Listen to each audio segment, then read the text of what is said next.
Bonjour mesdames et messieurs, bienvenue dans ces 5 minutes d'information. On démarre ce flash à l'ambassade de Côte d'Ivoire aux États-Unis, une ambassade qui a été entièrement rénovée à hauteur d'1,7 milliard de francs CFA.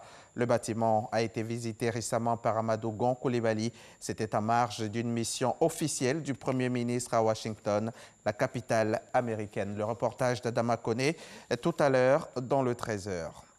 De retour en Côte d'Ivoire, l'Institut de cardiologie d'Abidjan reçoit depuis le 1er mai dernier une mission humanitaire. Une mission qui avait dans ses valises une nouvelle technique de chirurgie vasculaire jamais réalisée auparavant en Afrique. C'est l'endoprothèse. Grâce à cette innovation chirurgicale, 3 vies ont pu être sauvées. Des patients qui ont reçu hier la visite du ministre de la Santé et de l'Hygiène publique. Nous en parlerons à 13h avec Ouattara Amadou Walter. Le Fonds de développement touristique a pour but d'appuyer toutes les actions ou projets pouvant contribuer au développement du tourisme en Côte d'Ivoire. Le fonds organise en ce moment une rencontre de renforcement de capacité à l'intention des opérateurs économiques et des agents de l'administration publique exerçant dans les secteurs touristiques. Ils seront outillés afin de développer le tourisme et faire de ce secteur le 3e pilier de l'économie nationale. Éric Goré. Des techniciens du tourisme et des opérateurs économiques exerçant dans le secteur mettent à niveau leurs connaissances dans le domaine touristique. Ils ont un objectif commun, faire passer la Côte d'Ivoire de la 12e à la 5e place des pays africains les plus visités. En tant que compagnie aérienne, nous nous devons de revoir les fréquences, essayer de les rendre un peu plus régulières. Aussi avoir des tarifs abordables pour permettre aux clients de venir et de partir quand ils le veulent, tout en mettant un grand accent sur le confort. Les Ivoiriens n'ont pas la culture de découvrir leur pays, mais il faut les inciter à le faire. Il y a la cherté de nos hôtels, il y a la route, il y a plein de facteurs qui interviennent. C'est pourquoi il faut s'approprier de cette stratégie. À travers la stratégie Sublime Côte d'Ivoire, le ministre du Tourisme veut faire de notre pays le 3e pilier de l'économie d'ici à 2025. Le tourisme domestique va prendre un envol au niveau de la Côte d'Ivoire pour accroître cette capacité touristique qui est en train d'être développée.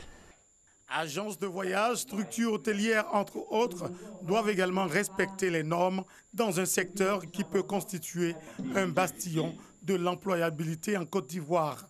Un vœu cher au gouvernement ivoirien. La principale coalition de l'opposition au Togo dénonce une réforme inacceptable après la révision de la Constitution. Les députés togolais se sont prononcés mercredi soir en faveur d'une limitation du nombre des mandats présidentiels, mais le texte ne prend pas en compte les mandats déjà réalisés et celui en cours à la date d'entrée en vigueur de cette nouvelle loi, ce qui signifie que cette réforme permettra à l'actuel président Faure Gnassingbé de se représenter aux élections de 2020, voire celles de 2025. Jean-Pierre Bemba réclame plus de 68 millions de francs CFA, 68 millions d'euros de dommages et intérêts à la Cour pénale internationale. Accusé de crimes contre l'humanité et crimes de guerre commis en Centrafrique en 2002 et 2003, il a finalement été acquitté en juin 2018 après avoir passé 10 années en prison. Suite à son arrestation, la Cour avait fait saisir ses biens, notamment ceux au Portugal, en Belgique et en République démocratique du Congo. L'ancien vice-président congolais accuse aujourd'hui la Cour d'avoir laissé ses biens à l'abandon et réclame des compensations. La demande a été plaidée hier jeudi 9 mai lors d'une audience devant la CPI.